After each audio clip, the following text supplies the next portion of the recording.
Apa yang akan kamu lakukan jika aku memberitahumu bahwa ada sesuatu yang bersembunyi di dalam otakmu? Sesuatu yang diam-diam mengendalikan keputusanmu, yang membuatmu menunda pekerjaan, mengulur waktu, dan membuang kesempatan. Dan yang lebih buruk lagi, kamu bahkan tidak menyadarinya. Kita sering menyebutnya prokrastinasi, tapi ini bukan sekadar kebiasaan buruk. Ini adalah fenomena psikologis yang jauh lebih dalam, lebih misterius, dan lebih berbahaya dari yang kamu kira. Jika kamu tidak memahami cara kerjanya, kamu mungkin akan terus terjebak dalam kebiasaan ini selamanya. Mari kita bongkar semuanya. Di dalam otakmu, ada dua bagian utama yang bertarung setiap kali kamu menghadapi tugas atau pekerjaan. Ada sistem limbik yang hanya peduli pada kesenangan instan, dan ada korteks prefrontal yang berusaha mendorongmu untuk bertindak rasional dan menyelesaikan tugas. Begitu kamu mencoba untuk bekerja, sistem limbik ini akan berontak. Ia hanya ingin satu hal, kesenangan yang mudah dan bebas stres. Dulu, nenek moyang kita hidup dengan satu prinsip sederhana, bertahan hidup. Mereka harus mencari makanan, menghindari bahaya, dan beradaptasi dengan lingkungan yang selalu berubah.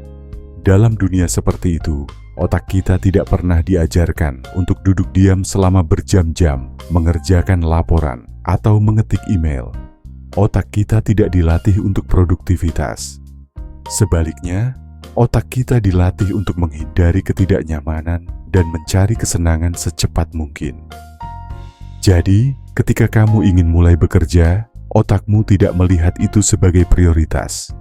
Ia melihatnya sebagai ancaman. Ancaman terhadap kenyamanan, rasa aman, dan kesenangan sesaat yang lebih mudah dijangkau. Oleh karena itu, otakmu lebih memilih untuk mengalihkan perhatianmu pada sesuatu yang lebih menyenangkan dan lebih instan. Mulailah dengan membuka media sosial. Lalu, satu video berubah menjadi dua menjadi 5, dan sebelum kamu sadar, waktu telah hilang tanpa kamu merasa produktif. Tapi ada satu sisi gelap lagi yang tidak kamu ketahui. Jika kamu pikir ini hanya tentang rasa malas, kamu salah besar. Prokrastinasi seringkali berakar dari takut gagal. Ini adalah sesuatu yang jarang kita sadari. Banyak dari kita menunda pekerjaan bukan karena kita malas, tapi karena kita merasa takut dengan hasilnya. Kita khawatir tidak akan bisa menyelesaikannya dengan sempurna. Atau lebih buruk lagi, kita takut jika pekerjaan kita tidak memenuhi ekspektasi. Bahkan ada eksperimen psikologi yang mengungkapkan sisi gelap lain dari otak kita. Peneliti memberikan 2 pilihan kepada para peserta. Duduk diam sendirian selama 15 menit atau menyetrum diri sendiri dengan listrik. Hasilnya, sebagian besar orang memilih disetrum listrik daripada duduk diam tanpa gangguan. Apa yang kita pelajari dari ini? Bahwa otak kita lebih takut pada kebosanan dan ketidaknyamanan daripada rasa sakit itu sendiri. Dan itulah mengapa kita menunda pekerjaan, karena otak lebih memilih sesuatu yang mudah dan menghindari yang sulit. Tapi, meskipun otak kita cenderung memilih kenyamanan, kita masih bisa melawannya. Ada beberapa cara untuk mematahkan siklus ini, dan memulai langkah pertama adalah kuncinya. Cobalah teknik yang disebut dengan The 5 Detik Rule. Begitu kamu merasa ingin menunda pekerjaan, hitung mundur dari 5, lalu langsung lakukan sesuatu. Kenapa 5 detik? Karena dalam 5 detik pertama, otakmu belum sempat mencari alasan untuk menunda.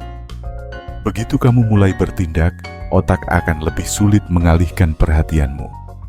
Lalu, ada efek Zeigarnik, fenomena psikologis yang menunjukkan bahwa otak kita membenci pekerjaan yang belum selesai. Jadi, pecah pekerjaan besar menjadi tugas kecil dan mulai dengan satu langkah sederhana. Misalnya, daripada melihat keseluruhan tugas yang menakutkan, cukup katakan pada diri sendiri, "Aku hanya akan mulai dengan 1 paragraf dulu." Begitu kamu mulai, Otak akan merasa tidak nyaman sampai pekerjaan itu selesai, dan kamu akan terjebak dalam dorongan untuk menyelesaikan semuanya. Jika itu masih belum cukup untuk menghentikan prokrastinasimu, coba gunakan penyanderaan diri. Buat konsekuensi nyata yang membuatmu lebih takut gagal daripada takut bekerja. Misalnya, taruh uang di rekening temanmu dan katakan, "Kalau aku nggak selesai dalam 2 jam, uang ini jadi milikmu." Tekanan eksternal ini bisa memberikan dorongan ekstra untuk memaksa otakmu keluar dari zona nyaman. Kita sering menganggap prokrastinasi sebagai hal yang sepele, sesuatu yang bisa ditunda dan dianggap remeh. Tapi bayangkan, jika kebiasaan ini terus berlangsung, menunda pekerjaan hari ini mungkin terasa tidak masalah. Tetapi apa yang terjadi jika itu berlangsung selama minggu, bulan, atau bahkan tahun? Jika kamu terus-menerus menunda, seluruh hidupmu bisa terperangkap dalam lingkaran setan ini. Menunda pekerjaan bukan sekadar masalah disiplin atau malas. Ini adalah bagian dari cara otak kita bekerja. Namun, itu tidak berarti kita harus menyerah padanya. Kita memiliki kontrol lebih besar dari yang kita kira. Jika kita bisa memahami mengapa kita menunda, kita bisa mengalahkan kebiasaan itu. Jadi, sekarang pertanyaannya, apa yang akan kamu lakukan sekarang? Akan terus terjebak dalam siklus ini, atau kamu akan mulai menghadapinya sekarang?